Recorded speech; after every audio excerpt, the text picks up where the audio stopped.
All right, Ravi, the Yankees lead at 6-1 here over the Orioles as we start the bottom of inning number 5. Timmy Raines, RBI single and scored a run in the first, grounded to second base in the third.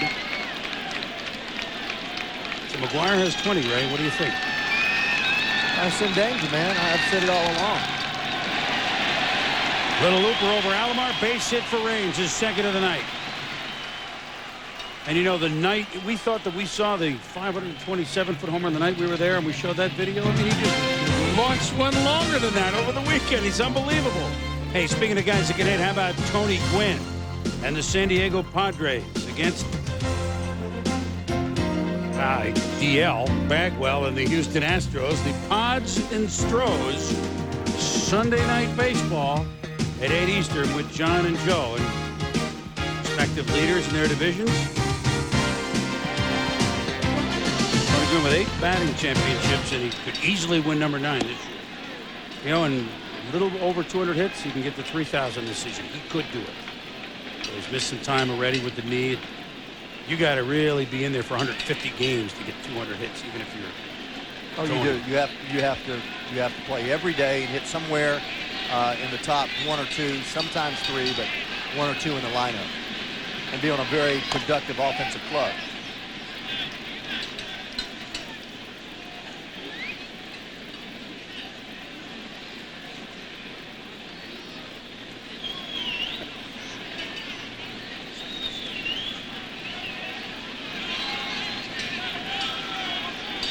Curtis hit by a pitch from left to center field. He ahead of him 0-2.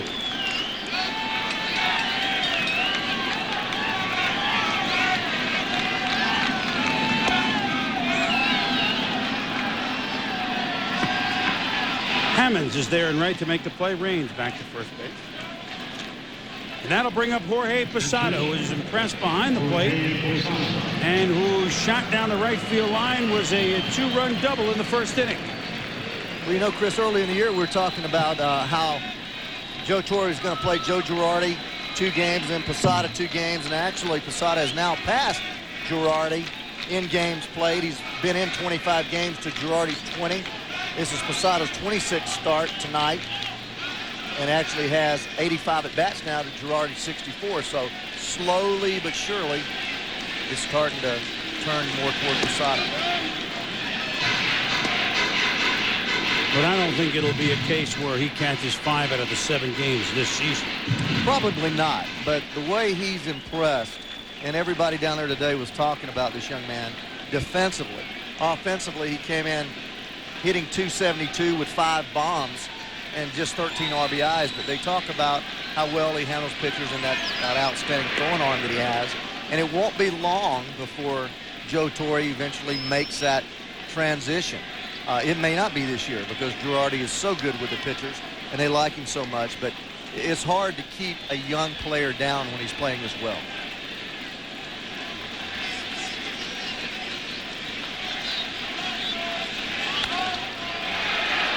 Alomar, the flip to Bordick, over to Palmeiro. So Posada hits into a DP, and the Orioles can stride off the field with a little more pride. One problem, they trail 6-1. Top of the 6th inning, the Yankees with 4 in the first and 2 in the fourth. Lead the Orioles 6-1 behind Hideki Irabu, who has certainly not been as sharp as we've seen him this year. But I don't know, the last time I checked, 1 run on 2 hits through 5. Thank you very much. I mean, the Orioles had their chances against them, and swinging at 3-0 pitches and well, the Orioles trying to make something happen, and it's not. Yeah, the Orioles are just all out of sync. You know, you're seeing swinging at 3-0 pitches and running down 6-1. Baseball, like any other game, cannot be forced. You got to let things happen. You got to do things at the proper time. You hit and run. It's like Joe Torre right there with Brosas and Soho. It's a perfect situation to hit and run with a guy that makes contact, a guy that has average speed. It doesn't work out, so what?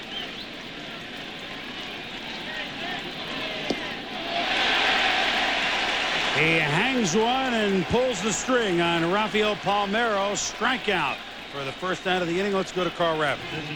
All right, Boomer, the Royals do have some guys who can hit. Of course, Morris on the DL, Jeff King getting the job done. Jeff Conine also helping out in this game.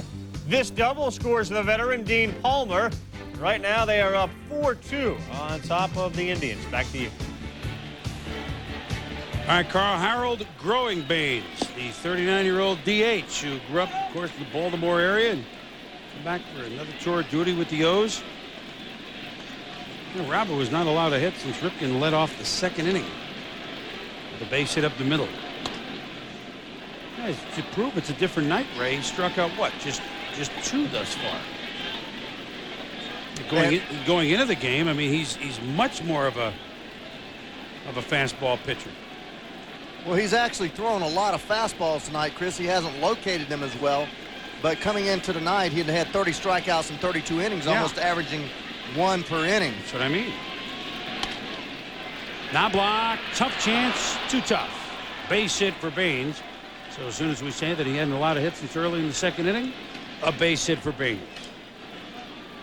Well, the one thing that he's done tonight, and he'd only hit 1 batter coming into tonight's game, and that's in 32 innings. Only 1 hits batsman, and tonight 2 hit batters, as you. So the hit batters are up, and the strikeouts are down.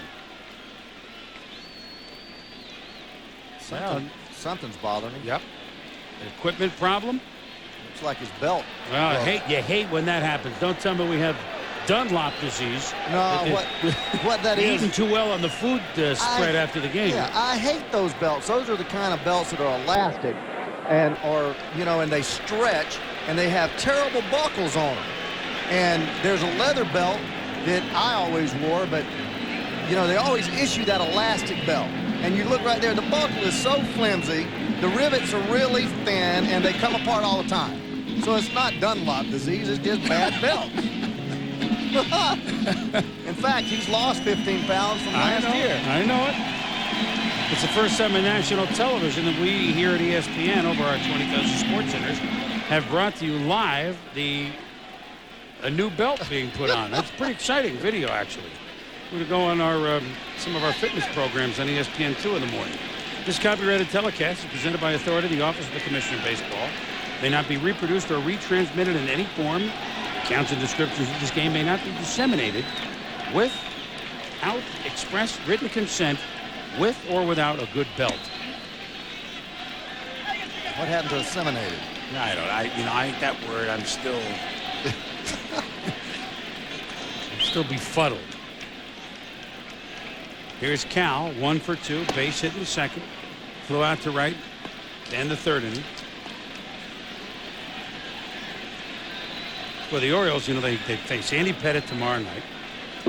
You know what? This is Cal's 10,000th at bat. That's a lot of trips up there. Yeah. Ripped off the glove of Brochus. Tries to. Oh, what a foolish throw. It's beyond Knobloch. Baines will go to third base. I gotta think that's a base hit for Ripken in an error that allows the runner Baines to go to third. We'll wait for the call, but I don't think 10,000th at bat, he gets a base hit. I don't think there's any question about it being a base hit. That was a rocket that just ate Scott Brosas up, and then he made a ill-advised throw to second base. But that's what happens when you have a runner like Baines who doesn't run well. Actually, they've given 2 errors on the play. So they're not going to give Cal a hit, huh? Not going to give him a hit. But that's why these. You're kidding me. I hate official scores. I really do. This ball is a rocket. Unless you've played third base, there is no way to know how this doggone ball gets to you so quickly. That ball was a rocket hitting 3 feet in front of him. Got it on the in-between hop. 1 error on the throw. Base hit on a ball hit that hard. That's ridiculous. 10,000th at bat. You're not going to give him a base hit? Well, you not give it to him. He earned it. That was a rocket down there. So is this one by B.J. that. Surhoff. Baines scores. Ripken to third. Surhoff with a double. 6-2. And some action now in the Yankee bullpen.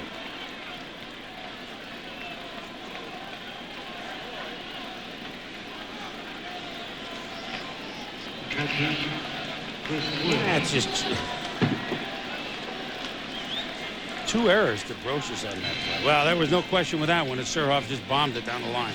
Well, here it is. He comes back with a fastball again, and there's the ball down the middle of the plate. As you pointed out, not as sharp as his control as he has been. Mel Stottlemyre talking to him.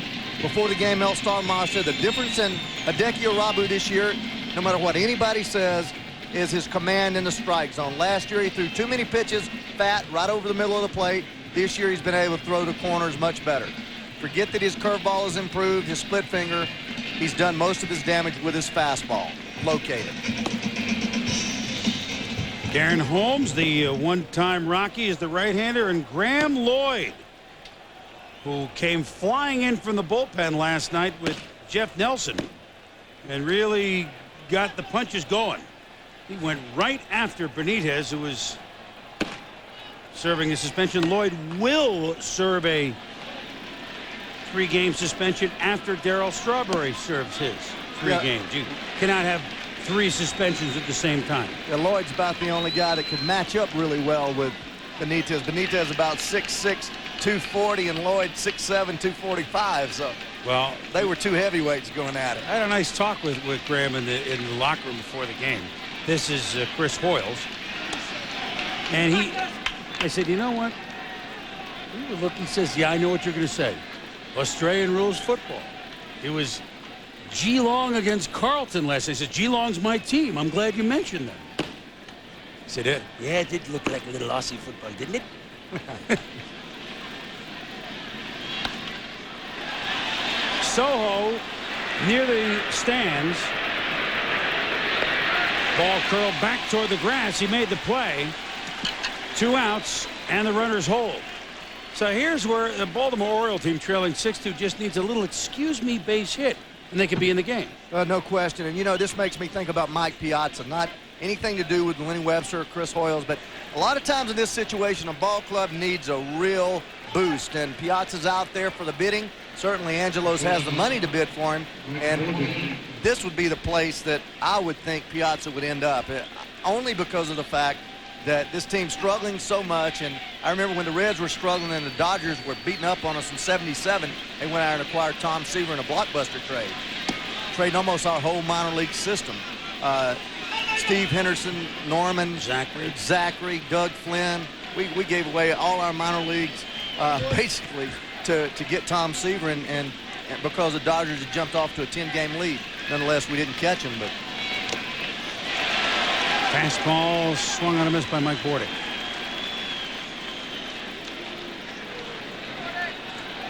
Orioles swept by Tampa Bay, losers of 6 straight. Lost here last night. They play Andy Pettitte tomorrow. And then just check out their schedule coming up. As they play Oakland, who hits well. They're going to be home and home with Seattle, who certainly hits well. They're home to 4 against Texas, who certainly hits well. They're 2 at Boston, and then they're 3 at home against Atlanta. Let me tell you something. Things could get a lot worse. Yes, they could. Cecina's on the DL. And look, it's 6-2 with 2 runners in scoring position and 2 feeble foul outs by the Baltimore Orioles. Bordick fouls to Posada. The rally is stifled. The Yankees still with a big lead, 6-2. You're good, but baseball is not loud. Tony Gwynn and the Padres travel to the Astrodome to take on Moises Alou and the Stros. Sunday at 8 on ESPN. It's a grand game. Bottom of the 6th inning, the Yankees lead the Orioles 6-2, and Scott Brocious will lead it off. Brocious singled his last time up. They have made a change. Obviously, the scorer gets ESPN, and they have made a change. Brocious sends it back. No question about the scoring on that one. It's a home run.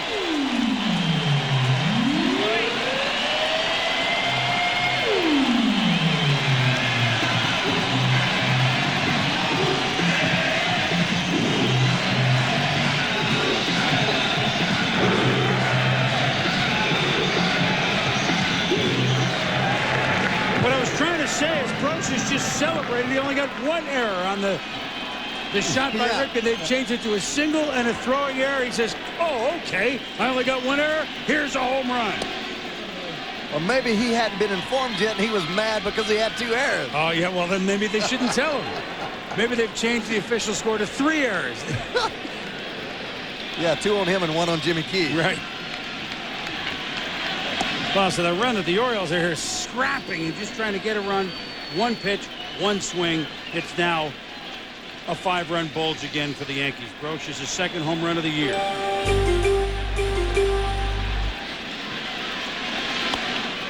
His first base hit of the year.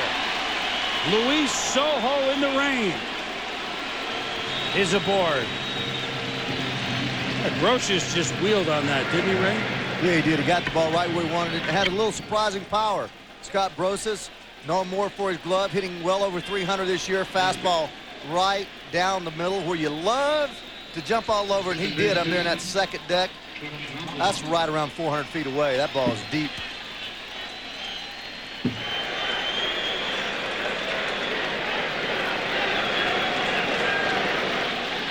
So Ambrosius celebrates, or at least is happy. You don't do a lot of celebrating on the bench. They're professional in every way, shape, and form.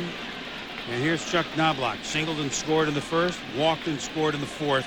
Also flew out to center field in the 2nd inning. Well, Darryl Strawberry addressed that, being on that championship club in 1986 with the New York Mets just across town. He talked about how emotional we were on that ball club and how this ball club seemed to be much more as confident, but much more reserved and more professional going about their business day in and day out.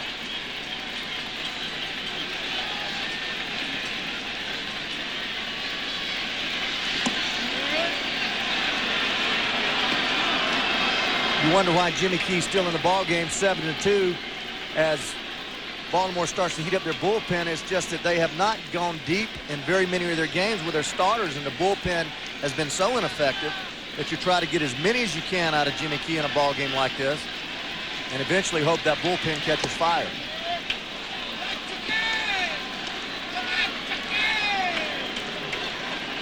There's Mike Flanagan, who knows that he needs Key to eat up innings, even though Doug Drabeck up in the bullpen with the starters, along with Norm Charlton. Well, that shows you what has happened to the bullpen, having to go to task every night.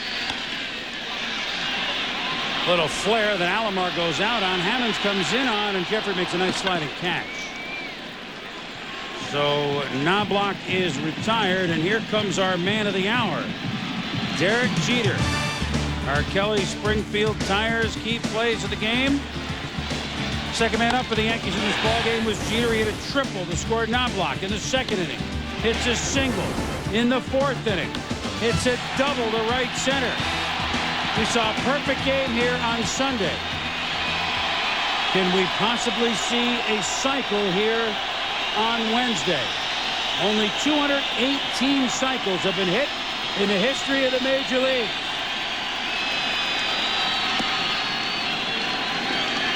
And the fans are on their feet here anticipating that. How many times do you see fans get up on their feet in the bottom of the 6th inning? They're aware. You know that these Yankee fans are aware of what's going on.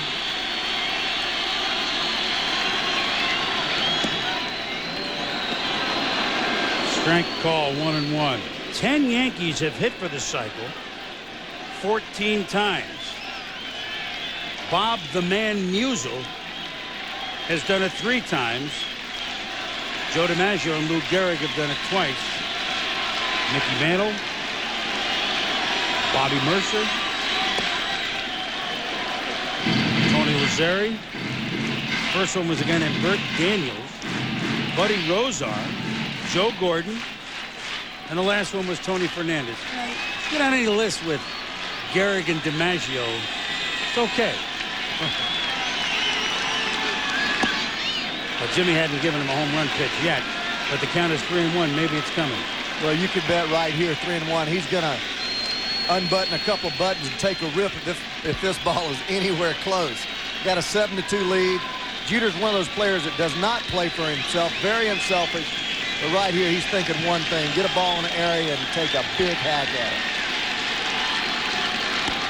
Well, he tried to, but didn't get enough of it off the end of the bat. And that was really his ball was still a little bit low to jack out, wasn't it?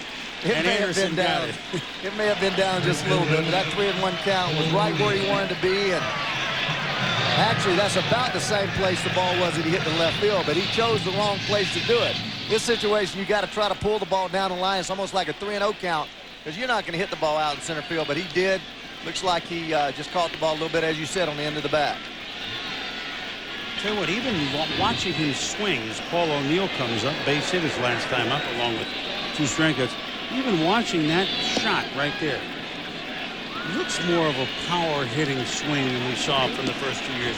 Yeah, he had a tendency to move forward with his body, and a lot of times as you mature and grow stronger, as he's hit 10 home runs the last 2 years, in each of the last 2 years, you get more selective and you learn to stay behind the ball better, Chris.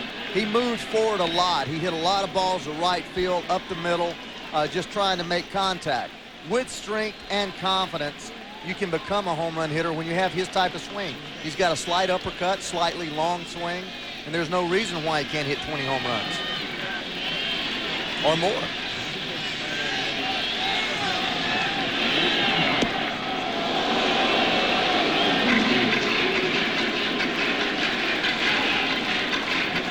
As I told you, last 2 seasons, averaging 10 each year, and he's got 7 already this year. Number 8 tonight would be special.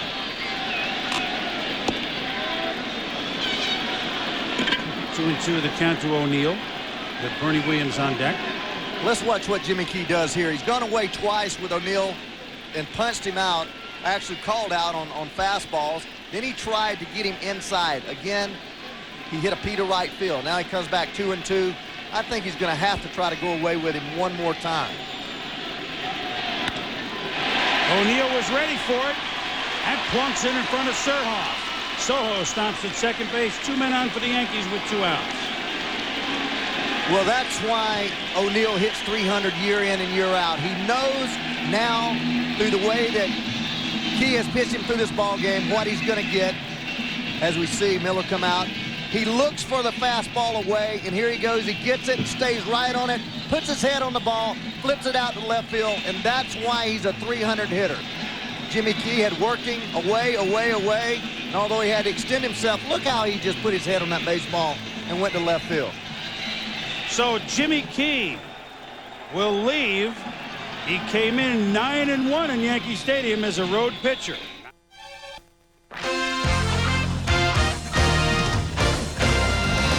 ESPN Wednesday Night Baseball is brought to you by the National Thoroughbred Racing Association. Go, baby, go.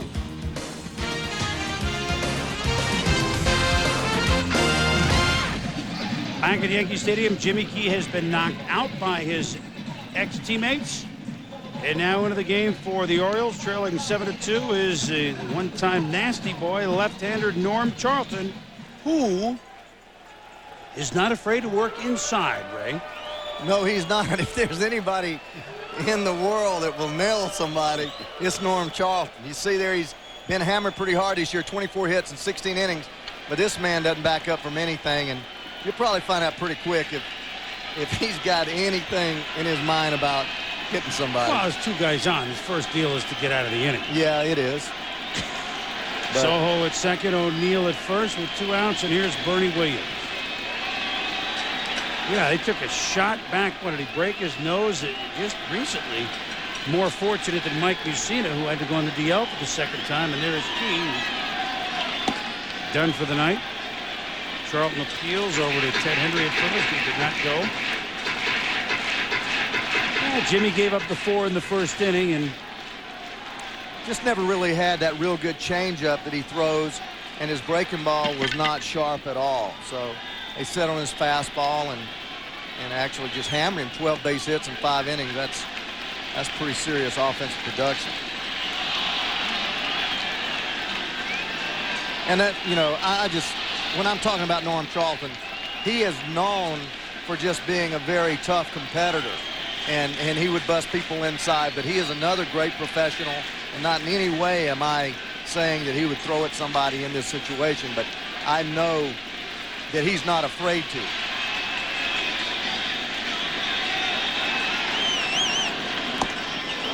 That was down and in nasty that Bernie Williams swung on a miss. 2-1.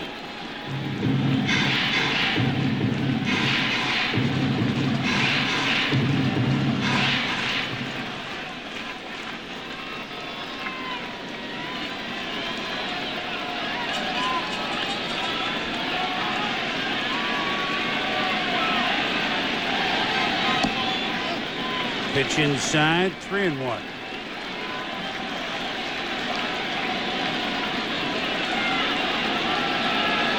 Soho is at second base. Paul O'Neill, the runner, at first base. Yankees looking to pad this 7-2 lead they've had since the first inning when they picked up 4 off Jimmy King. One thing that Ray Miller teaches, and I know all you people at home have heard this, is work fast, throw strikes, and get ahead of people. And that's one thing that Charlton has not been able to do, is get ahead of people. All year long, he's been behind people 2-0, 3-1, and as a result, he has been hammered hard. And if you look at this Oriole pitching staff and the games that I've seen and looking at their stats, they've not been able to get ahead of people. They've had a lot of walks, which is something that Ray Miller's staffs never have, and they have not been able to get deep in ball games. Kamenecki only averaging 5 innings. Messina out now 7 innings. Drabek just a little over 4 innings per start. Erickson 6 innings, and Jimmy Key a little over 5. So that gives you an indication why the bullpen is already cooked, because the starters just can't get deep enough in games. Timmy Raines up with the bases loaded. Here's Scott Erickson, who will go tomorrow night. Signed a new long-term deal. Our congratulations to Scotty.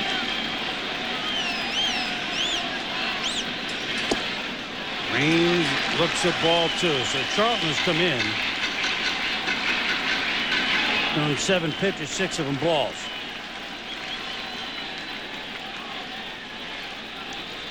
Won last year with the Mariners.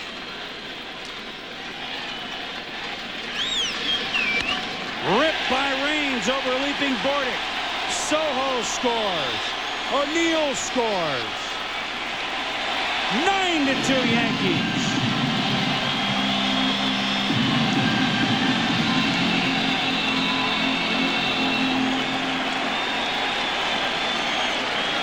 Those runs will be charged to Jimmy Key, so he's responsible for all 9 of them. Boy, Timmy Raines, 3rd hit tonight. He's been on it. He sure has. This is what happens when you're 2-0, boy.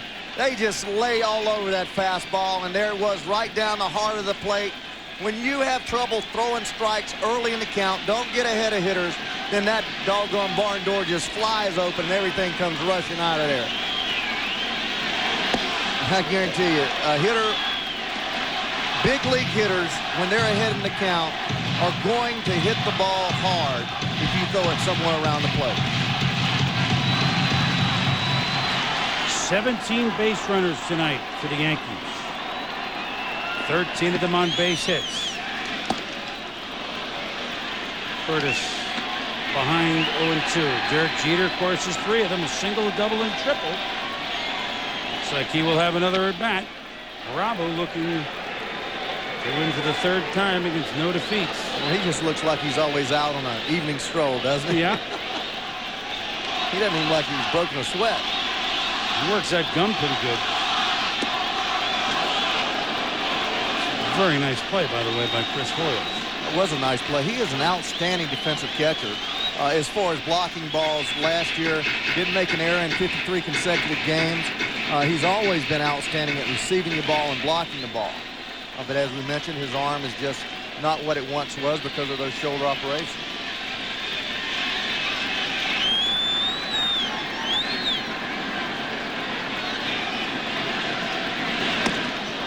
Busted him down and in. Curtis strikes out swinging, but not until the Yankees add 3 runs to lead it 9-2. Top of the 7th in New York. The Yankees lead the Orioles 9-2. looking to tighten the tourniquet a little bit more and put the Orioles 13 games behind him in the standings. Our pitching summary brought to you by Sherwin-Williams Paint and Wallpaper Stores. And now the pitching numbers on Jimmy Key complete and not good. ERA goes from 3.04 to 4.06. 12 runs, 9 hits, and 5 2/3. Meanwhile, Hideki Irabu, who threw a lot of pitches in the first few innings, sitting on a 2-run, 5-hit performance as he starts Brady Anderson up with a pop-up. Foul ground, and 3 straight outs have been foul pops by the Orioles. That's chasing that pitch up. Irabu has that rising fastball, and anytime it's up in the strike zone, you have a tendency to hit the bottom of it because it just stays there. You hit pop-ups to the catcher, to the infielders.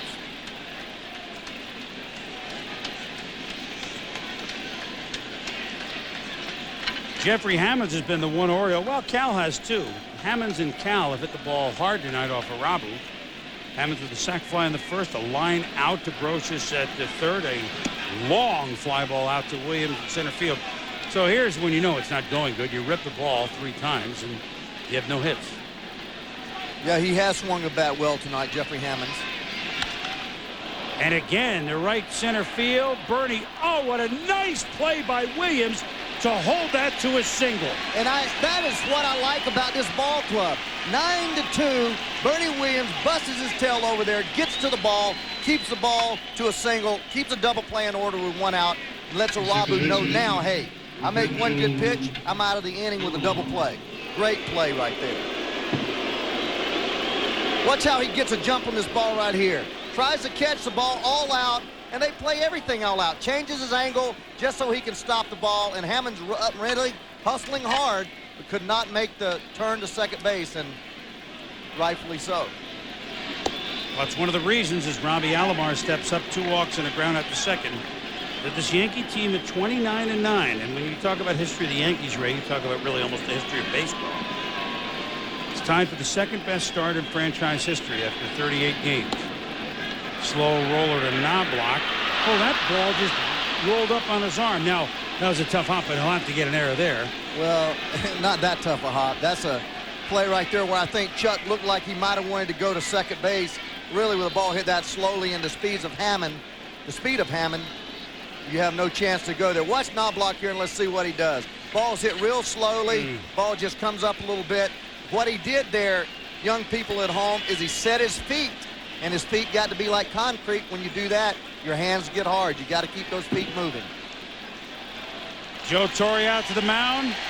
That'll be it for Irabu. A standing ovation in New York for Hideki Irabu, who leads with a 7-run lead. 9-2 the Yanks here in the top of the 7th. Irabu out. Graham Lloyd is in.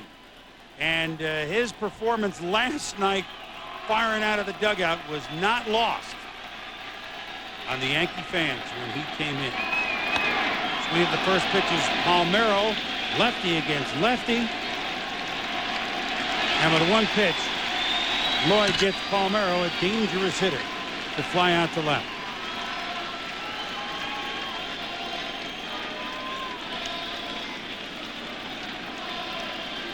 And there's what Lloyd has done. And, you know, he came over to the Yankees in that trade from Milwaukee during the '96 season, was horrible.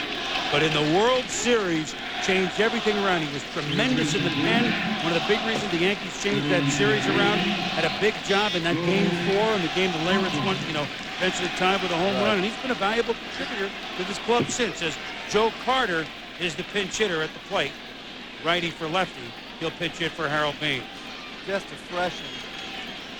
Red Sox final with Pedro Martinez, 7 with 4 hits. Now he's electric when he pitches. Then there's Irabu, who of course stands to mark the 3-0. Just a freshman in memory, Graham Lloyd came back in 1996. Was 0-2 with a 17.47 earned run average for the Yankees after coming over from Milwaukee. As you said, he was horrible, and then had that great World Series. 17.47, I would say. Pretty bad. But he was big in that series. I mean, it was the unsung Yankees that helped change that around. Starts the Sarge off 1-1 with Joe Carter. Normally he's a guy that you can go to in 3 or 4 nights in a row, usually to get 1 hitter out. 2 hitters this year, 11 appearances, just 9 innings.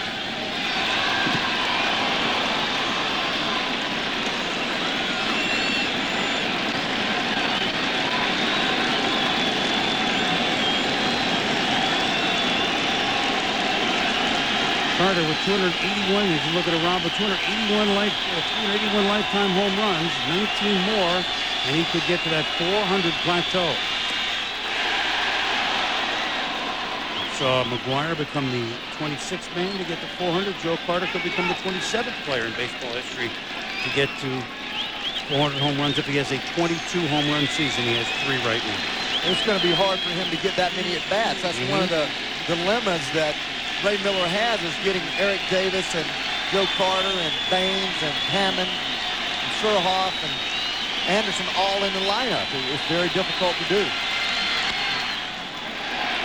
Fly ball to straightaway right. O'Neill is there. Boy, Graham Lloyd has done the job. And the fans on their feet for it. They gave him a rousing ovation when he came in from the pen. They get it here in New York. 7th inning stretch time. Yankees 9-2. For the 7th at Yankee Stadium, the Yankees owning the Orioles since the first inning, since they hung a 4 spot on Jimmy Key. Posada, Brocious, and Soho. Derek Jeter due up 5th this inning if they get a rally going. Remember, he needs a home run to get a cycle. Hard to say it, and then we had a lot of action. Yankees 29-9 start. Now they're looking at a 30-9 start, but it's the second best they've ever done. 26 Yankees were 29-9, and the 1928 Yankees were 31-7. You're talking in with the best. Our in-game box score, there's Jeter, who needs the home run for the cycle. 3 for 4. Raines has slugged the ball tonight, following that home run in the 8th inning, that triumphant home run last night. He's 3 for 4. Brocious with a home run with 2 hits. O'Neill with a pair of hits. Off of a 4 for 5 night for him. Ripken can't get that one. Slugged by Posada to the left field corner. Surhoff will play it off the wall, and Posada is in with his 2nd double of the night. He is double to right. He's double to left. He's had a bottle of red. He's had a bottle of white. It's a Billy Joel night for Posada. Here to sing is Carl Ravitch. Well, Boomer, I can sing the praises if you want of this guy, Travis Fryman. Came in hitting only about 224, but you know what? On a night that Matt Williams hit a grand slam, Travis Fryman, 3-run home run. Kenny Lofton's got 5 RBIs, and the Indians are up 10-5. Billy? Thanks, Joe. Ravi's got to throw to 8 million games, and now and then you throw one away. I understand. Hey, Carl, I'll bring the bigger glove next time. Scott Brocious, who homered deep down the left field line last time up. Brocious homered, singled, struck out in the first inning. 32,449 tonight. Remember, the Mets are also home tonight. They'll get about 15. That's what happened last night. Yankees, I think, 31. The Mets at 15 for their 29er. 45,000 out in New York watching baseball. I was over at Shea Stadium today. You can't take you to the wrong park? No, I actually went over there to do a thing for Sports Classic on ESPN and Classic Sports. And one of the patrolmen over there said that in the doubleheader yesterday, there were more vendors than there were fans in the first inning. So there were about 500 fans in that first inning of that first ball game. Well, it's good if you come out to eat and want to watch the game. I mean, you don't have to leave the seat. You sit there. The vendor probably sits next to you. He puts his beer down with the hot dog.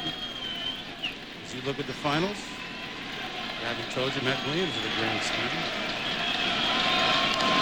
The Padres lose the first of 2 in Pittsburgh, huh? Well, coming back big in the second. The new look Dodgers shut out tonight by the Cubs. Cubs are playing well. Mm-hmm. That's become a real interesting division, and no one thought it would be. Houston and St. Louis, you thought would have good years. Milwaukee's had a good year. The Cubs are one of the night, 1 game out. The Pirates had a nice year last year. They're not at 500 yet, but that's an interesting division. I think St. Louis is a team to watch. If they can get Matt Morris back and get back Andy Bennis, any kind of pitch in that ball club can be as offensive as anyone. So I look for the Cardinals to really make some noise later on this year. Mike Flanagan out to the mound. He's telling Charlton, look, we really don't want to blow out our bullpen in this situation. Let's pitch some strikes. Let's maybe get some outs.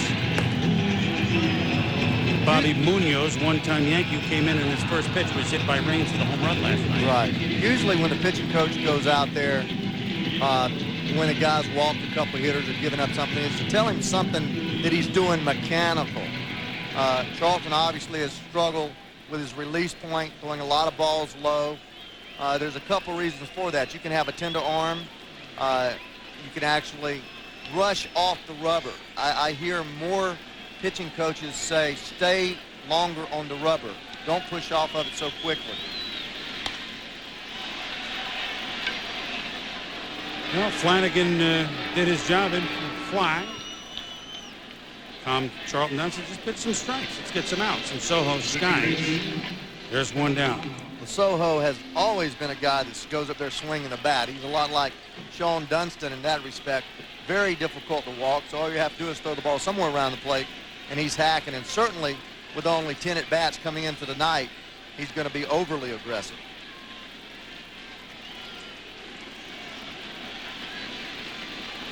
Here is Knobloch. Singled and scored in the first. Walked and scored in the fourth. See, Charlton still has real good velocity, 91 miles per hour. So it's certainly not arm strength, and you can forget about that arm problem. When a guy's throwing 91, he doesn't have much of an arm problem. That's right around what he threw in his heyday, more around 93, 94 then. But you just see there with his breaking ball, his release point, he just doesn't have the rhythm. As hitting is rhythm, so is pitching. You have to get in rhythm with your body, get in sync, keep everything together, and explode all at one time. And what I mean by staying over the rubber is when you set up like he is there and you bring your leg up, you stay back, gather everything, and pop. And what he has a tendency to do there is he's getting back there, but then he's rushing off the mound trying to throw the ball too hard.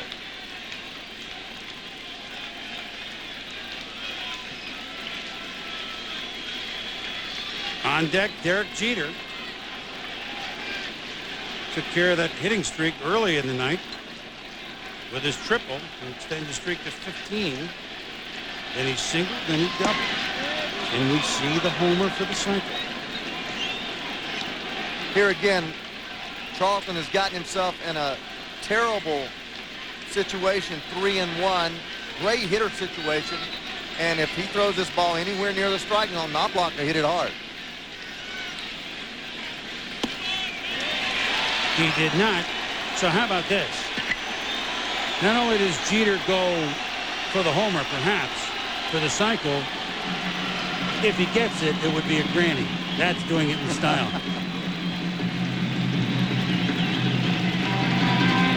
Well, and he's going to do it against the fastball pitcher. As Ray Miller is to the mound, Charlton is gone. Bobby Blue Munoz will come in to face Derek Jeter with a shot at a little history.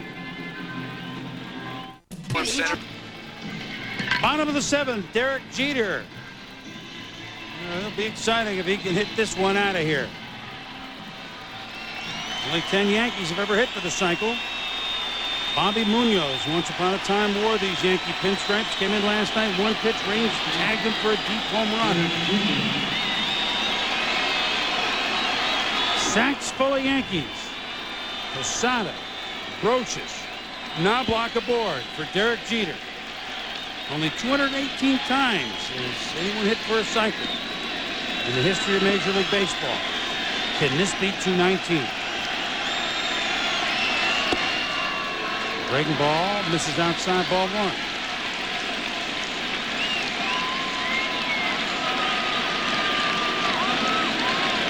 Jeter's triple was to left center. His double was to right center. Working him away, it's 2-0. Again, Oriole pitchers just not able to find the strike zone. Bases loaded, comes in and throws 2 breaking balls, down 2-zip.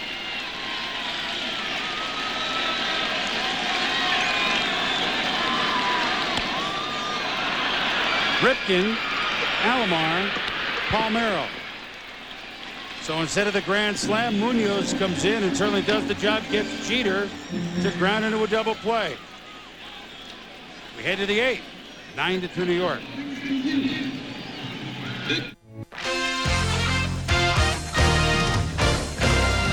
ESPN Wednesday Night Baseball is brought to you by Radica, makers of the original bass fishing game. Get real. Get Radica.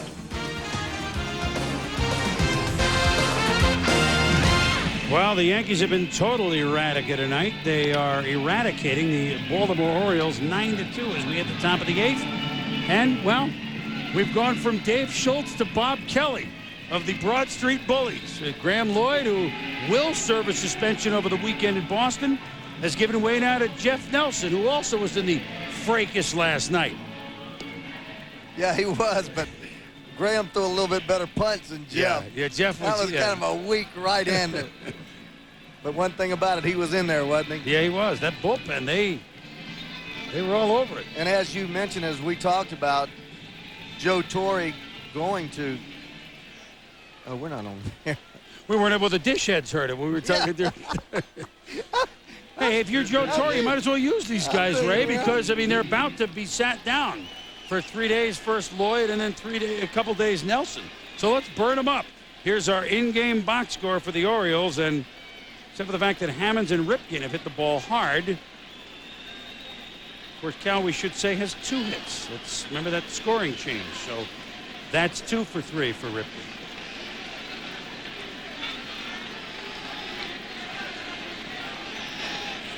See, in his 10,000th at bat, you got to give him a hit, don't you? At any rate, Cal is up to see if he can get hit number 3. Joe Torre using Graham Lloyd and Jeff Nelson, as you both of them have been suspended to be served when Strawberry comes back. Ripped by Ripken. Oh. Yeah, if you're tuning in late, here's the way it works. Each team, the Orioles and the Yankees, playing skating a man down. They're with 24 players. They cannot call up anybody from the minors. Strawberry starts his 3-game suspension tonight. Then I assume it's going to be Lloyd's 3, then Nelson's 2. Benitez has an 8-game suspension for Ray Miller. When he's done, Mills will serve 2. Now, the Yankees have not yet decided if they're going to appeal. Benitez says they will. He is not, and I doubt Mills will appeal his 2.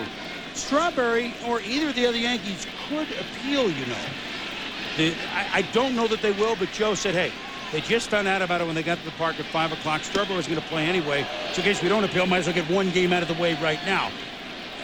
He said, we got to digest this. They have not officially said that they will not appeal, although I don't know that they will. They'll probably just get done with it. That's right. I wouldn't appeal it simply because you put it on the back burner and then the appeal goes on for a longer time. And then if you do lose it, you lose your players for the latter part of the season or mid-season. Grosjean with a nice play in the hole. And like you say, you go ahead and get it out of the way now while you're hot. Let them serve whatever they got to serve and be done with it. I guess the player himself has to appeal. It's not a club decision, right. But Joe said that, that it had not yet been decided at the start of the game. BJ and the Bear Surhoff. RBI double his last time up in the 6th. Well, I think that the suspensions are absolutely right on. I think that you have to certainly penalize the perpetrator, and then when somebody responds or reacts, you have to be able to make sure that you take care of that side also. And I think it was handled quickly and aptly. Good job by Dr. Beauty, the president of the American League. The last thing you want to do is sit and review tape for 4 days on something like this. You just can't. You can't. You're playing. Yeah, Ray Miller has been a stand-up guy. He used to say, this is my lineup. I was waiting for us to catch fire a little bit. As we outlined that schedule for the Orioles, Ray, this pitching doesn't get straightened out, they're going into the teeth of some big-time hitters. I mean, Oakland coming up, and they got home and home with Seattle. They got Texas coming. They got Boston coming. They got Atlanta coming. I mean, these are the next teams on their schedule. Although this is their 45th game right here into the season, barely a quarter of the way through. Yeah, I understand. It's still critical that they mount something, because when you in second place and you're 10 or 11 games behind, you can do something about it. I remember in Cincinnati in '79, we were 11 games behind the Astros at the All-Star break and won the pennant, but we were in second place. When you're behind 3-4 ball clubs, everybody's not going to fall apart, so they better make a move now if they're going to do anything in this division, or by the All-Star break, they'll be thinking about what they're going to be doing in the wintertime.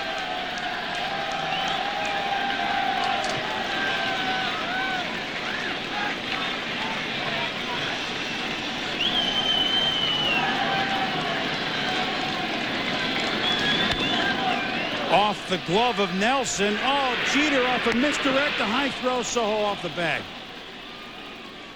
Jeter had a tough play. Boy, he had to break towards second base. Then it was redirected off Nelson's glove, and he couldn't recover in time. Join us for the Indy 500 carburation and pit competition tomorrow at 3 Eastern Time. I know you'll be there, Ray. This is the last chance for teams to run their cars on the track for the Indy 500. I have been there before, Chris. Have you been to this? No, I haven't. I was always playing baseball. But you know what? I can be Chris Economaki right here. From the pitch. ABC Sports presents Sunday at 11 a.m. Yeah, that would make sense. You're playing baseball. 11 a.m. Sunday, 8 a.m. Pacific. An American Classic, the Indianapolis 500, the 82nd running. Last year's champion, Ari Lewandijk, in the grid.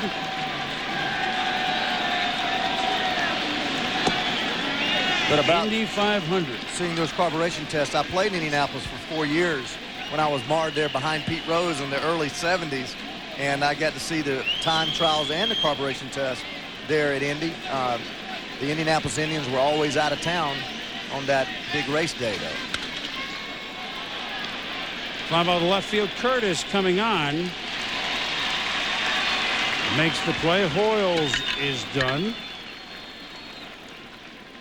Surhoff back to first. I'm going to show you the quick reactions of a shortstop here. Derek Jeter, watch right here as this ball is hit.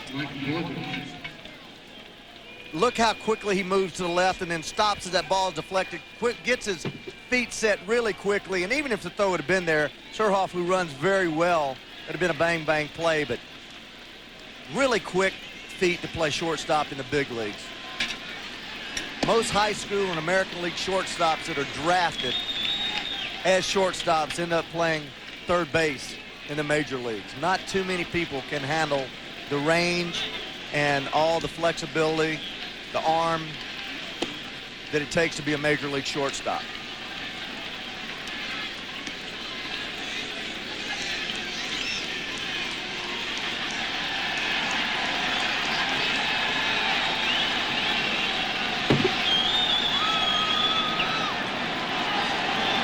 Mike Bordick up the middle, little flare for a base hit. Surhoff, whose single earlier this inning was his second hit of the night, stops at second base. And the Orioles have a couple on with 2 out.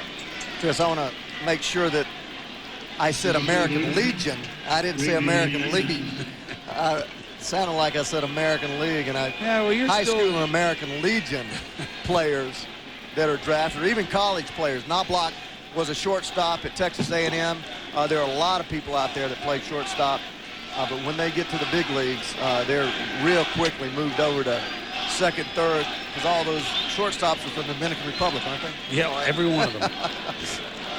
San Pedro de Macorís. You're still thinking about Trois Rivières. Oh, man.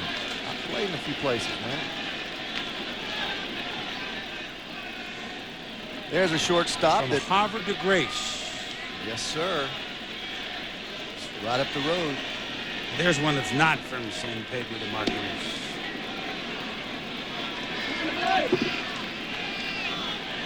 And it's funny, Cal came up as a third baseman in the minor leagues, and they moved him to shortstop.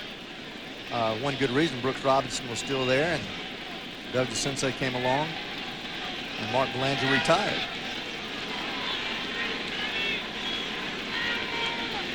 Ooh. Shot right back to the on-deck circle. He's not that far away here at Yankee Stadium. Mike Stanton throwing in the Yankee pen. Jeffrey Hammonds had to be alert. He didn't have much of a chance there. That was a shot only Dominic Hasek could have stopped. Ole the goalie.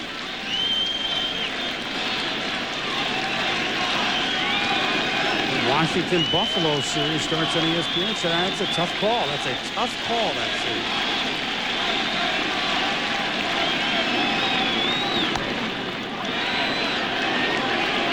To left field, Curtis is there. Anderson is gone. And the Orioles strand a pair heading to the bottom of the 8th, 9-2 New York. Until now, sanding any surface. The Athletics at Anaheim coming up next. Happy birthday again to the Boomer, David Wells, who gave everybody a present here on Sunday, and those that watched, as he authored the 15th perfect game in Major League Baseball history, only the second ever at famed Yankee Stadium. And how about he and Don Larson going to the same high school in San Diego? Isn't that something? I had the great pleasure to coach in Cincinnati with David Wells, and he is a pure guy and just a wonderful guy. And a tribute to Boomer's perfect game tomorrow night on Classic Sports at 8 Eastern Time. Little chopper by Paul O'Neill. Alomar Palmero one down. A tribute to the perfect game. We'll have highlights from memorable perfect games, including Don Larson's game right here at Yankee Stadium, in which Joe Torre was a high school kid from Brooklyn and had a ticket to the game, was sitting in the upper deck. Don Zimmer, who was here in the park, was a member of the Dodgers. It was perfected. We'll also look at Jim Bunning's Father's Day Classic, done not far from here. Watch that game on TV. Father's Day 1964, Phillies against the Mets. That's tomorrow night at 8 o'clock here on ESPN. It's the only two players have been on the same team, have been on teams that have authored two perfect games. What I'm trying to spit out is Paul O'Neill, who was just up, was in right field for Tom Browning's perfect game with the Reds, and of course was right field here on Sunday for David Wells. The other man is Reggie Jackson. Actually, there's a couple. Let me get this straight here. Reggie was the DH for California when Mike Witt did it at the end of the season. Jeff Reboulet is the new third baseman in place of Ripken.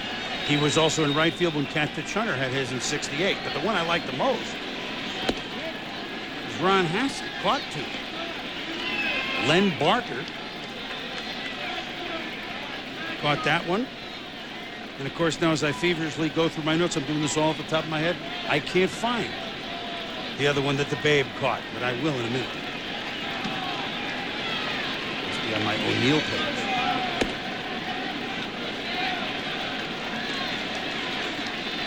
El Presidente. Len Barker in '81, Dennis Martinez in '91, Montreal. So Reggie, Paul O'Neill, Ron Hassett, only three players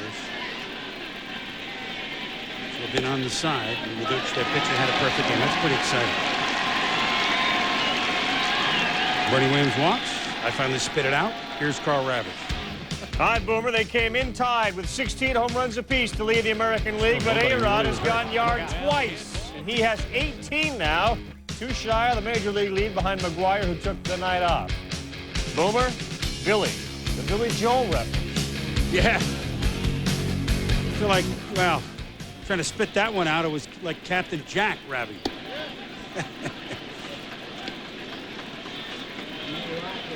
A-Rod second in the majors through home runs. Ryan McGuire's 20, A-Rod with 18, Vinny with 17, Junior with 16.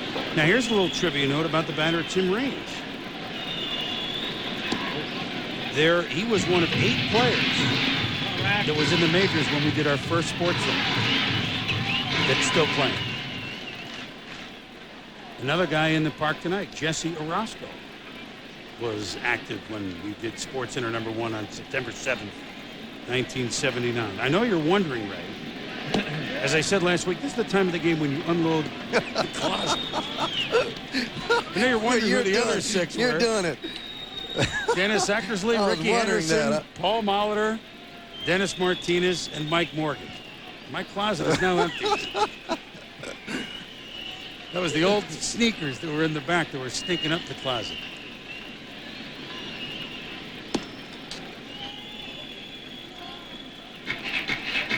Raines has really hit the ball hard tonight. 3 hard hit singles along with a ground out to second. Timmy with 3 RBIs. RBI single in the first, 2-run single his last at bat of the 6th.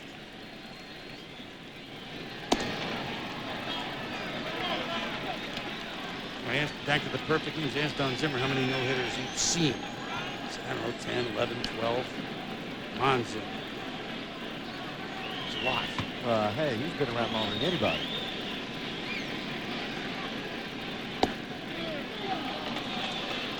Raines will sit. And that'll bring up Chad Curtis.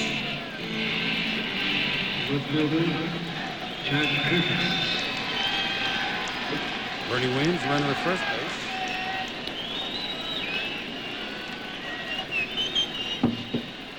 Curtis 0 for 3 and was hit by a pitch.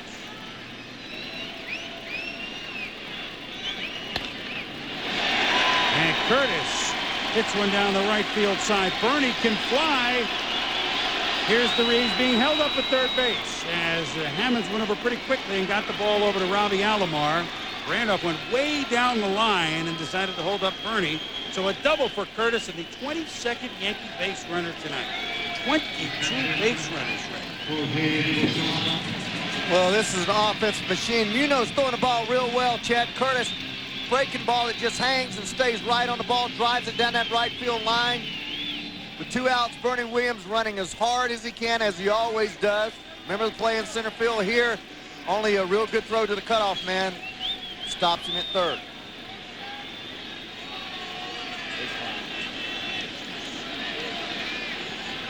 Jorge Posada, who has doubled twice. One to right field, one to left field. The Yankees get to double figures again.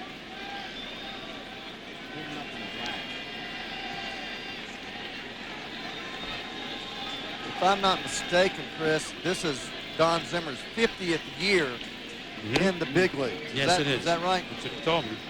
50th year in the big leagues. Or actually 50th year in professional baseball. Yes. Doesn't look a day more than 48 years in professional baseball, does it? Oh, man. I just love going to talk to Zim every time we do a Yankee game. Let's just talk some baseball. The Yankees have played what, Ray? 38 games. They have already hit double figures 3, 4, 5, 6 times. Well, they won't hit it 7 times unless the Orioles stage a miraculous 9th inning. So it's to the 9th inning we trudge with the Yankees ahead 9-2. I'm Yankee Ricky Henderson of the A's getting set to take on the Angels. Hendo, 3 home runs, 16 RBIs, a series dominated by the Angels comes your way after the conclusion of the O's Yanks. Boomer.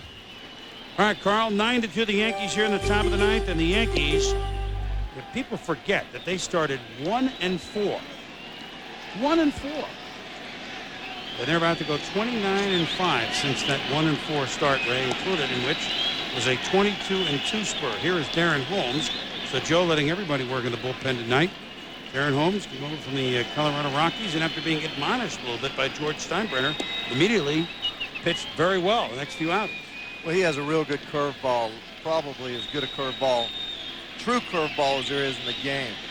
Good fastball, about 90-mile-an-hour fastball, and throws that curveball a lot. Well, if you're Joe Torre,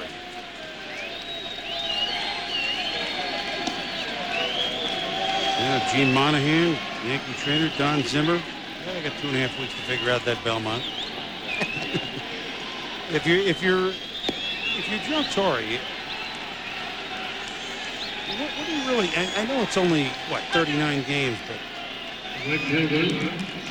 what kind of team do you think you're going to end up with here this year, Ray? I mean, what kind of things is this team capable of that we haven't yet seen? I mean, they haven't gotten a great start from not blocking. Remember, it took a month for Williams and O'Neill to hit home runs. Cone was like, what, the 5th best pitcher on the team right now, or 4th or 5th? It's not like everyone's, as you say, is having a career start. Well, I think that they're playing as well as they're going to play. Anytime you're 20 games over 500 going into your 40th ball game, you're not going to play much better than that. Just law of averages, you're not going to play better than that. But the fact is, as you say, Chris, they have so many weapons that they can go to, and I just think they're going to continue this right on and win 100+ ball games. And I just don't foresee them going into any slump, prolonged slump. The only time that you can go into a prolonged slump is if your starting pitching just breaks down completely. And it looks like to me with Cone and certainly Mendoza's pitched extremely well of late. Yeah, you know who's actually struggling the last few outings is Pettit. Pettit's the only guy that has struggled recently. Mendoza early, but he's pitched really well. Cone coming back and pitching well. And he struggled a few outings ago, but I think those struggles are gone, right? Yeah. Look at this. Hey, I said he was pure earlier. I'm talking about man's man. Obviously, David ain't going to tell you he's pure, but he is the type of guy that you love to be around. I mean, he lost his mother a couple years ago, has a tattoo over his heart of his mother. His son, Brandon, he has a tattoo on the arm. He's just a really caring guy. And when you talk about Babe Ruth and the guy that loved life but really cared about people, David Wells is a lot like that. Now Holmes gets Jeffrey Hammonds to ground out to Scott Brocious. 1 down. Let's head on over to Robbie. All right, Boomer, Yankees have taken all 4 games of the Mariners this year, 3 of 4 against the very hot-hitting Rangers. They do have an awesome lineup. How about Lee Stevens to straightaway center field? It's a free-for-all out there. Oh, he's safe. 7-5 now. The Mariners still with Heathcliff on the mound. Oh, that slide down the center field, the knoll back there behind the center field wall. The A's and the Angels. Coming up after we're done here, Bob Carpenter. Joe Morgan on the call. Look forward to joining those gentlemen at the conclusion here, at which point the Yankees will be 30-9. 30-9. Well, you don't play much better than that. You asked me that question, and you just can't play better than that. They're gonna, if they continue at that pace, shoot, they end up winning 120 ball games. Well, except for that opening series in Anaheim, which is just a 2-game series, they have not lost a series since. And, you know, you talk about momentum in any game. Baseball is one of those things that you build momentum early and get to believing in yourself and then get to believing in the guy next to you. And all of a sudden, everybody on the ball club starts feeling good about things. Rumbling, bumbling, stumbling to get that foul ball by Alomar. And in New York, I think it's the greatest place to play baseball when you're going well, and the most horrible place to play baseball when you're going badly. Well, and you know, Kenny Rogers would agree with you. A lot of people would agree with you. Yes, sir. It takes a certain mentality to play here when things go bad. I mean, every paper from, shoot, like you say, from Connecticut down to Massachusetts carries it, and Jersey, and it's you're just under the microscope so much here. And then yet some guys like young Derek Jeter thrive in it. Paul O'Neill, Reggie. He will. Chuck Knobloch. Alomar hits it to right field. Back. Gone.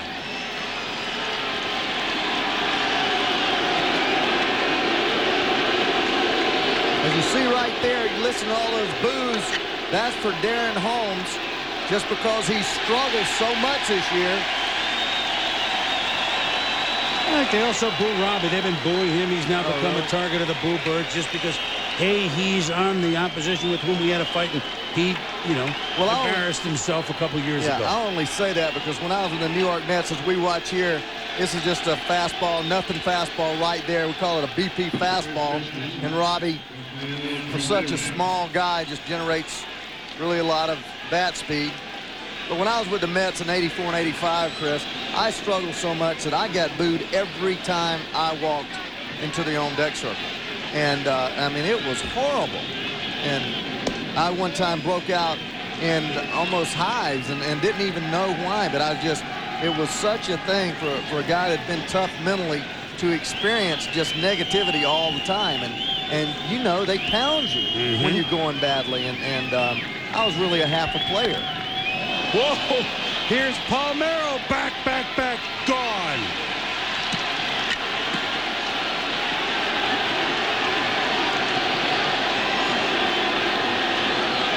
Well, I hear some boos now, and I don't think it's for Rafi. No. Well, with 5 more of these solo home runs, the Orioles can tie it up.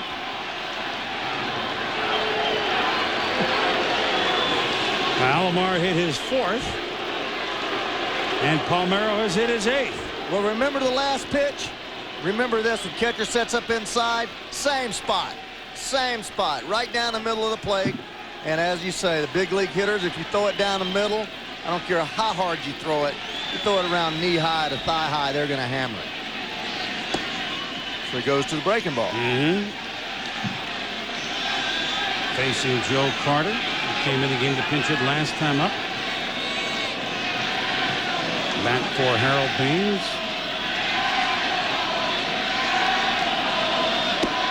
Working high and away, 2-0.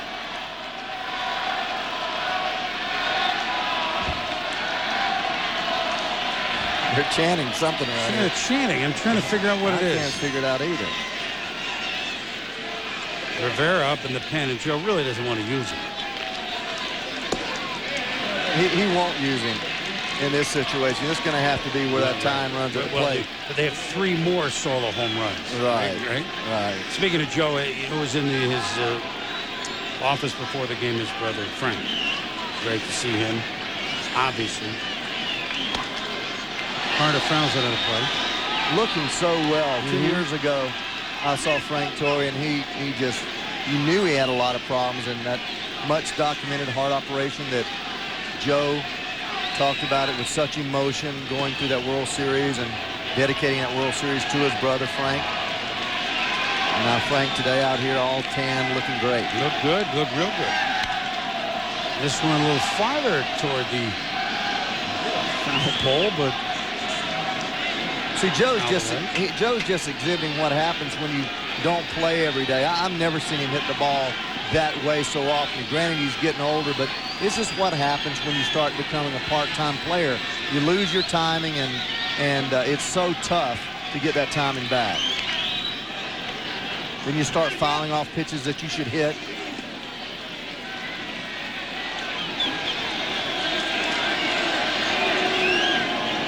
A's at the Angels coming up. The Angels listened in.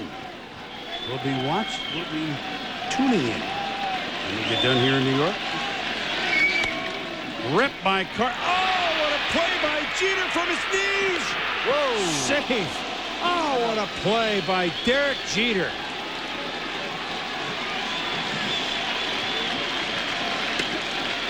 Joe Carter's always been able to run. Played at Wichita State in college, but watch Derek Jeter on this play. I hope that we get him. No, we don't have a shot of him right there, but unbelievable quickness. You're going to see him coming to the picture here. 2 steps, dive, knocks the ball down, comes up, throws it, and actually put a lot on the ball to be going away from it. Almost threw him out. Only Joe Carter's speed. But here we go. Look at him. Play him in the hole. The ball's there. That ball was hit so hard, and he's able to actually dive and get his glove on the ball when it was by him. Actually went past it. He got there so quickly, I think it hit him in the wrist.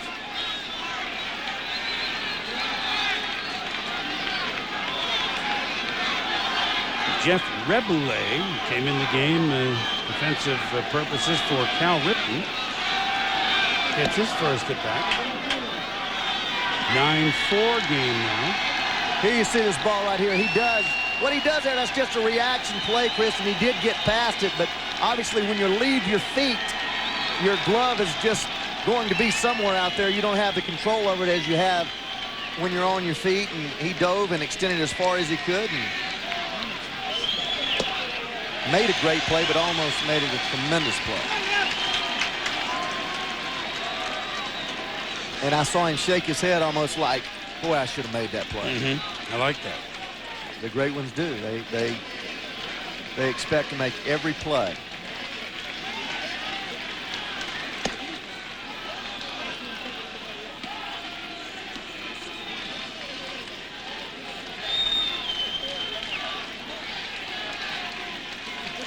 Two the count to Rebele. Surhoff on deck. A's and Angels on deck for us.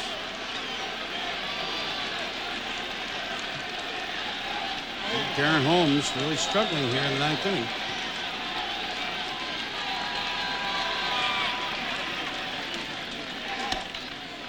Well, hit pretty well to right field, but O'Neill is there, and now the Orioles will be down to their last down, 2 down. You know, so the Yankees, when they win tonight, that means they've won this 3-game series with Game 3 tomorrow night. That'll be since that 0-2 start, which meant they lost the series at Anaheim. It will be 13 series wins and 3 splits in the 16 that they've played. And Andy Pettitte will try to go for the sweep tomorrow night against Scotty Erickson. Then the Yankees have 3 at Boston, and then Boston comes here the following weekend. So that'll be very interesting. I'm going to be tuned into those games because you're going to find out how good Boston is and how really good the Yankees are, because they're obviously the class in the division. You know, they'll miss Pedro first time around. They will not get him the way they work. They'll get him on the weekend in Yankee Stadium. This is Surhoff driving it a long way. Back, gone!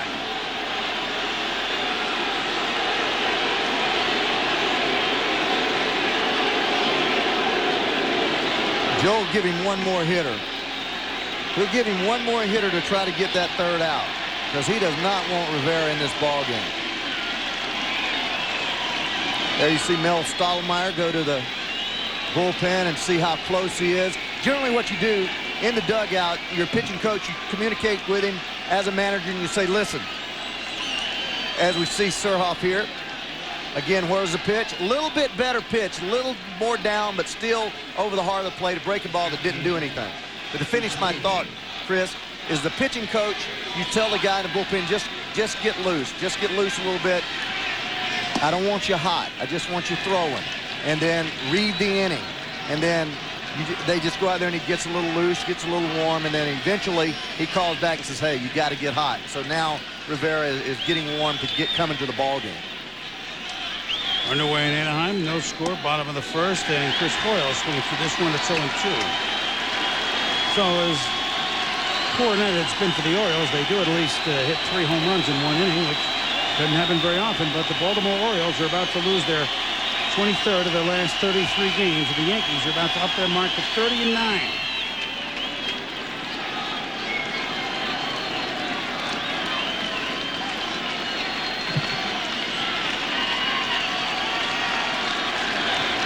Just warm up, as you say. Don't get hot, just get lukewarm. Don't get too excited. Just loosen up a little bit. Yeah, Darren Holmes will be embarrassed to take the handshakes too at the end of the inning, won't he? Oh, he will. I mean, this is why this is such a tough game. We always say hills and valleys. You know, you're on the top of the hill one day and you're in the valley the next, and what you try to do is stay somewhere in between. Well, at least he ends it with a flourish. So Holmes comes back with a strikeout. Arabu now 3-0. The Yankees are now 30-9. They're 13 ahead of the Orioles, and the news is spread again. The Yankees win it by the count of 9-6. Oakland, Anaheim coming up next with Bob Carpenter and Joe Morgan. For Ray Knight and all of us here in New York, I'm Chris Berman. Thanks for watching. It's been a presentation of ESPN, the worldwide leader in sports, now out west. Well, thank you, Chris, and we're just in time for the bottom of the first inning. Darren Erstad leads off for the Angels against a former Oriole, Mike Oquist, the Oakland right-hander. Erstad hitting.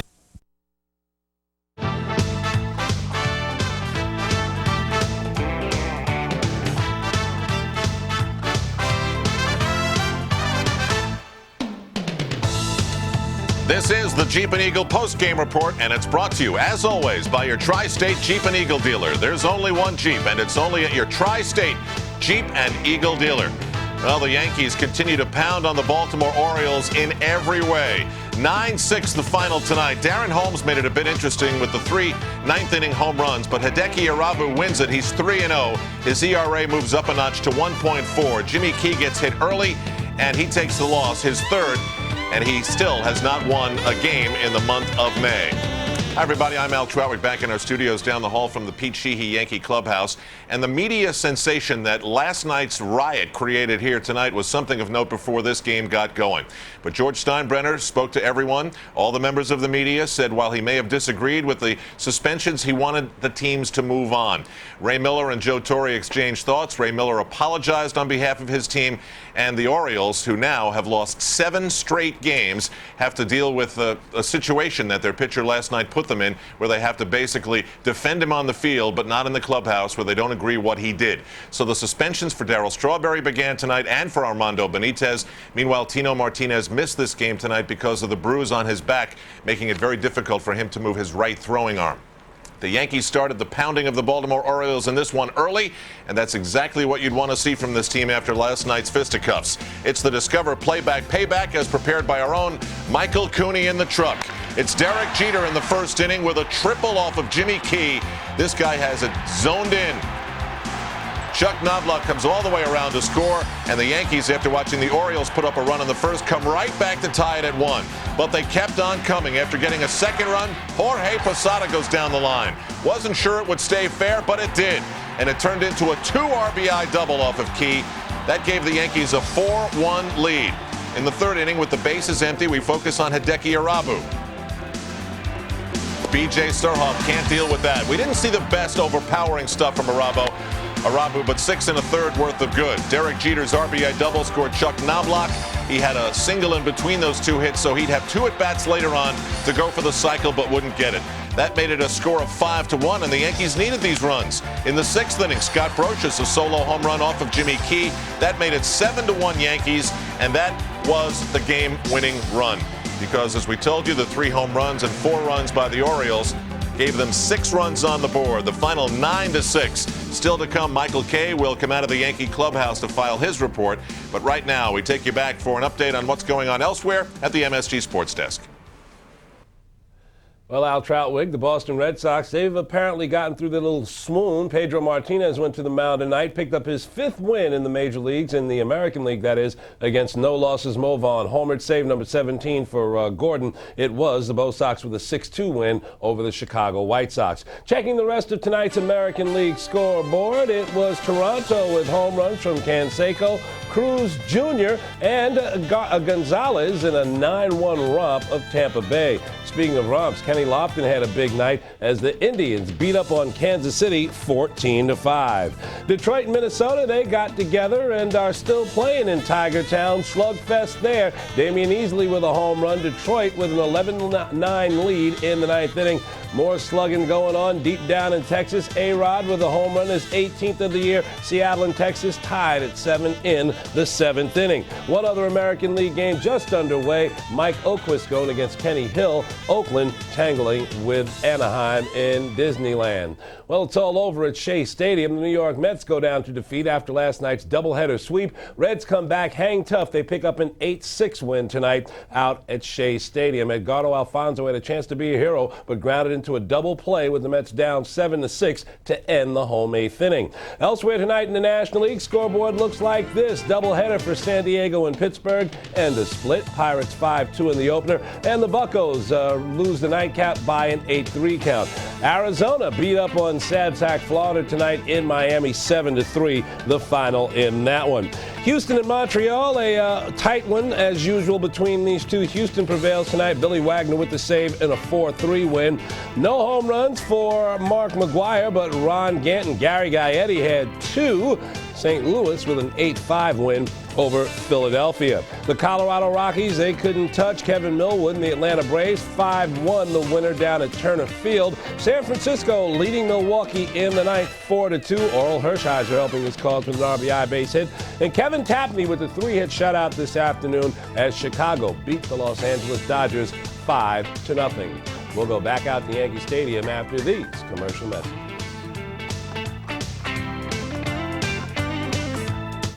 9-6 the final score as we're back on the Jeep and Eagle postgame report. Hideki Irabu 3-0. Jimmy Key takes the loss. He's 4-3. Let's go inside the manager's office. Michael Kay visiting with Joe Torre. A little bit different than 24 hours ago. Joe, do you like the way your team responded to all the controversy of the last couple of days? Well, I think it helps playing in New York. I mean, of course, there was a little more involved in the last couple of days than normal. But there's normally something going on here. And I think it's just been, they're just in good habits of being focused. And the way we've been playing and winning games. It's, I don't want to say automatic, but you get into such good habits that, they're hard to break. Good for me anyway. A couple of guys got hit in this game. Accidental? Oh, sure. You could see Irabu just, I was happy he won the game. He had no command today. I mean, that pitch that he hit Brady with was a fastball that must have sailed about 2 feet, and he just had no command. The ball he tried to come in on Bordick, he missed his spot by about a foot.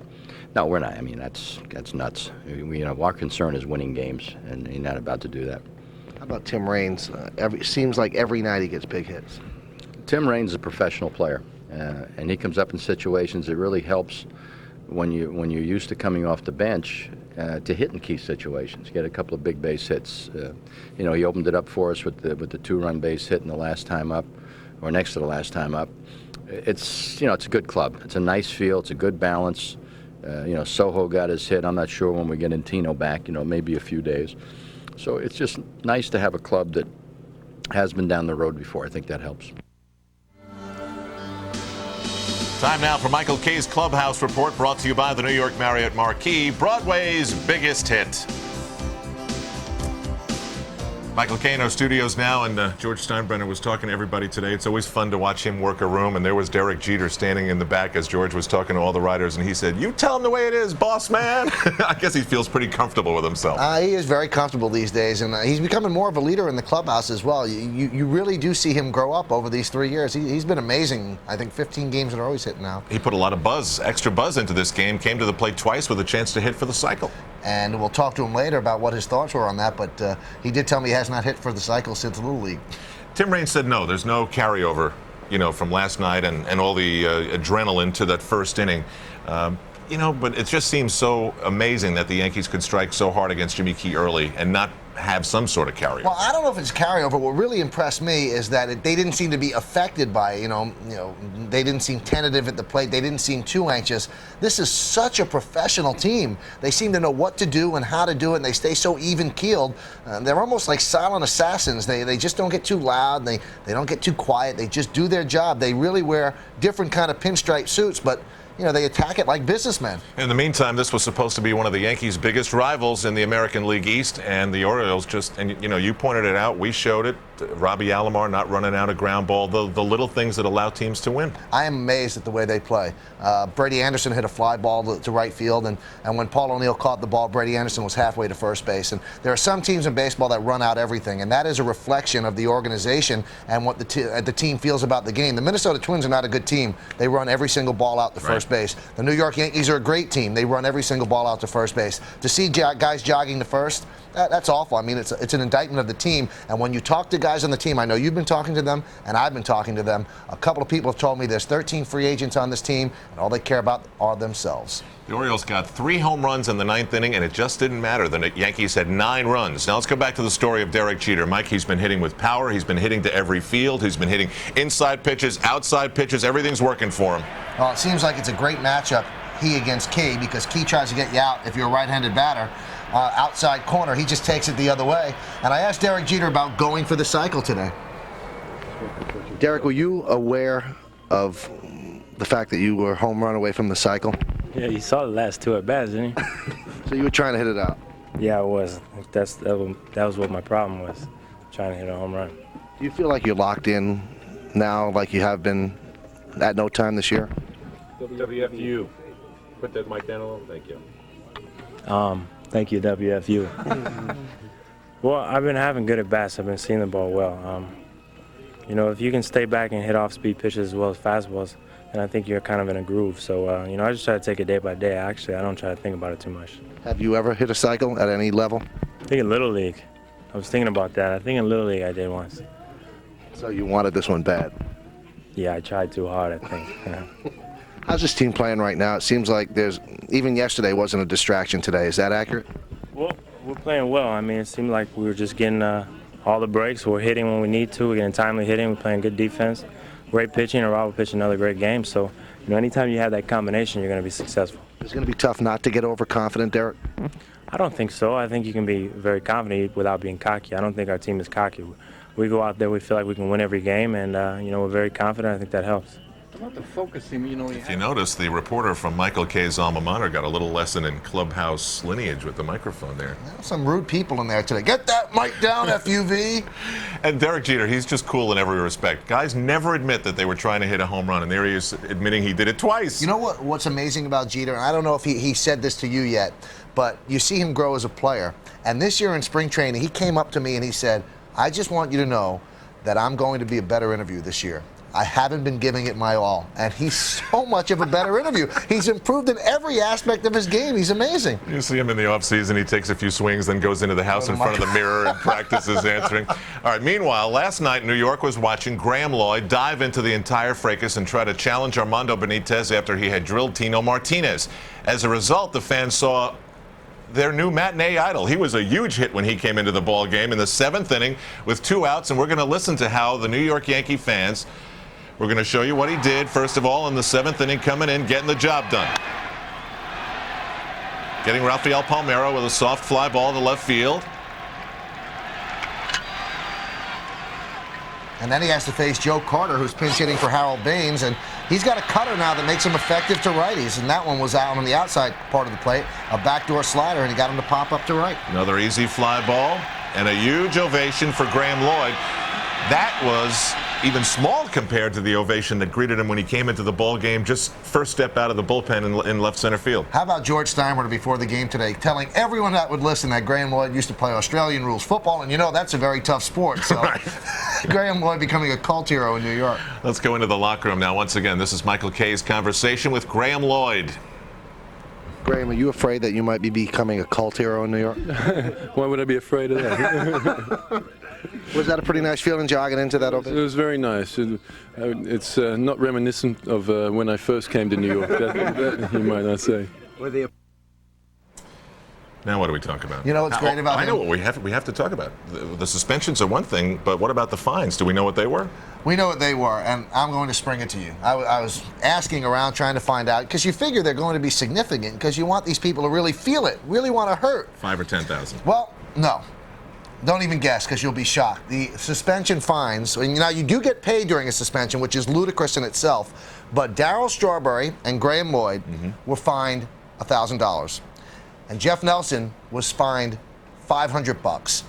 And we think, we're not for sure, but we think that Benitez was fined $3,000 and Alan Mills was fined $500. I don't know how they're going to eat. I mean, that is really going to stick it to them. I can't believe it. It all comes down to the union. If you fine them too much, there's going to be a grievance and you'll probably lose. Wait a minute. They filed a grievance against a guy who could have maybe, irreparably injured another player who's in that same union. You know, George Steinbrenner brought up a great point today when he was talking to the media, and he brought up almost that same point. He said what they should have done to Benitez was suspend him for 30 days.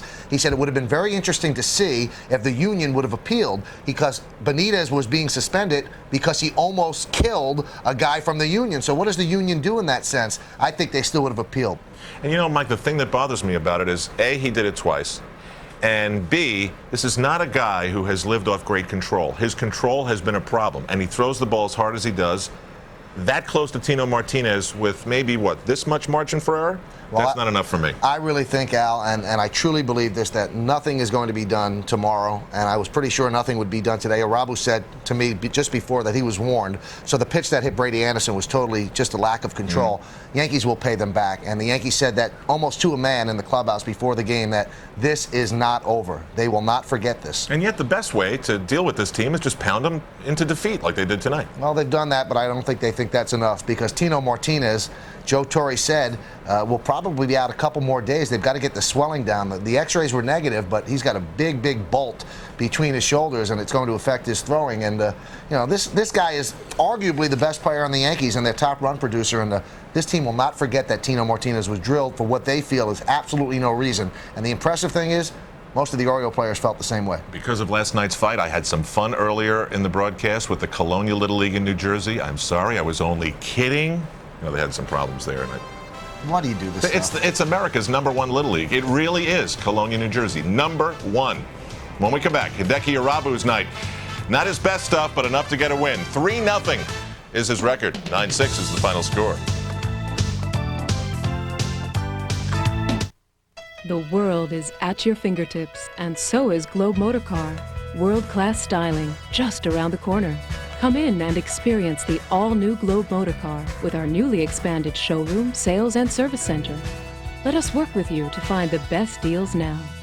Whatever your style, when it comes to Mercedes, Globe Motor Car makes a world of difference. Located just 3 miles west of Willowbrook Mall, 1230 Bloomfield Avenue, Fairfield, 227-3600.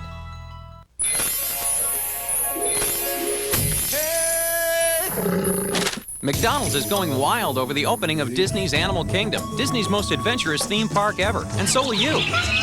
The adventure starts with the wild, tangy taste of our McRib sandwich. Juicy, tender, and smothered in sassy barbecue sauce. But hurry, the McRib will be gone before you know it. Honey, it's for you.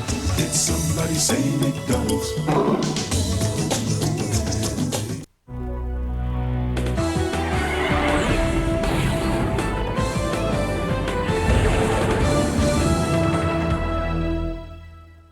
There's a big cover-up performed by millions of people every day. People who have ugly nail fungus. It turns nails' colors, makes them thick or brittle. But now you may be able to go barefoot without embarrassment. With more beautiful nails, healthier, clear nails.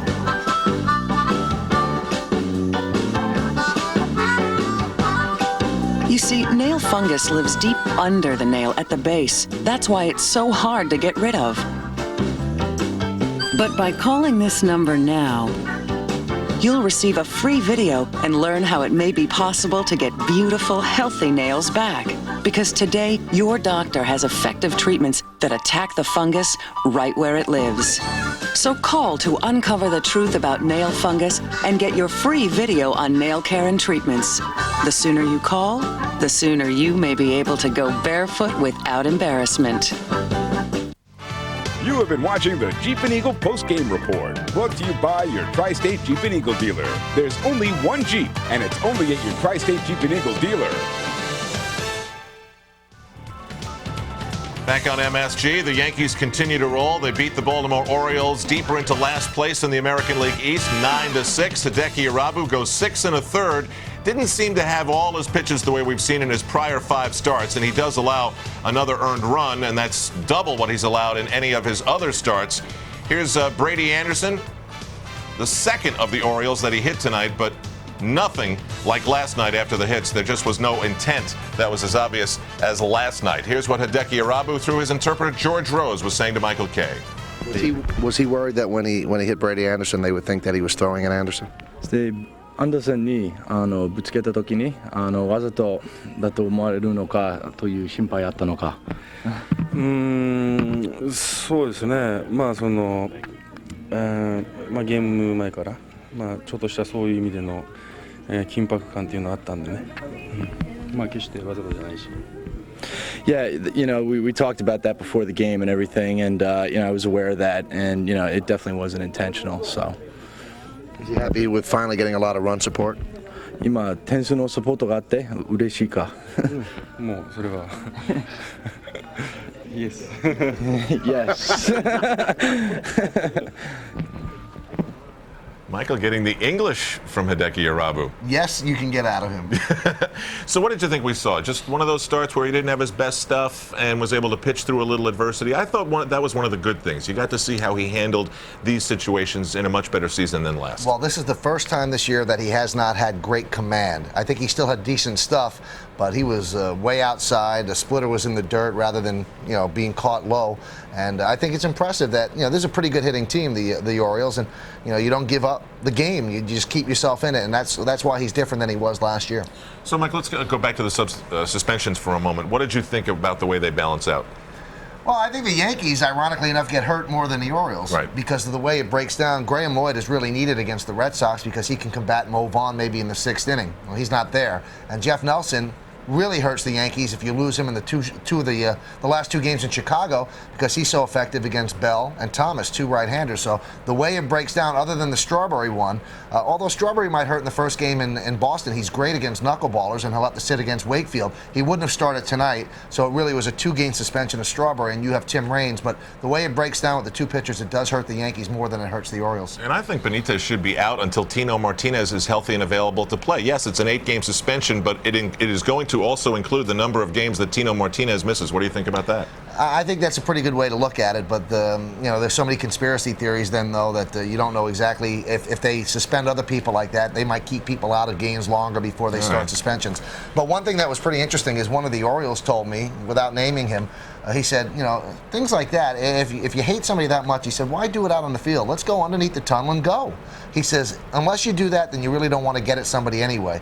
And a lot of the Orioles felt that actually Darryl cheap-shotted Benitez, and Alan Mills did not cheap-shot Darryl, but Darryl felt that Alan Mills cheap-shotted him. So, words, and it's going to be interesting when the Yankees go to Camden Yards. Don't like to see what happened last night, but these are fun days with all the media here and George and everything going on as only it can happen in this place. Perfect game, brawl, and the Yankees just kicked butt today, and it's been the sort of a homestand for the Yankees. They played impressive baseball. All right, we're wrapping things up with Michael Kay. I'm Al Troutwick. Thanks for joining us for this edition of the Jeep and Eagle post-game report. The Yankees have taken these 2 from Baltimore. Tonight they got 9 and the Orioles got 6, including 3 ninth-inning home runs, which made it interesting but not nearly decisive. Now the Yankees will be back with the Orioles tomorrow on the WB11, and they'll carry you through the weekend series with Boston, and then Sunday we'll be back with you in the afternoon from Fenway Park. Coming up next, the MSG Sports Desk recap of the day's events. And then at midnight, Michael Kay will have a conversation with Derek Jeter. It's all part of Fox Sports News coverage of today's Day in Sports. Derek Jeter with a double, a triple, and a single twice. Went for the cycle, didn't get it. Meanwhile, the Orioles, it's all going wrong. 1 for 10 they hit tonight with runners in scoring position. Jorge Posada with a launch down the line and right, and Hideki Irabu with his 3rd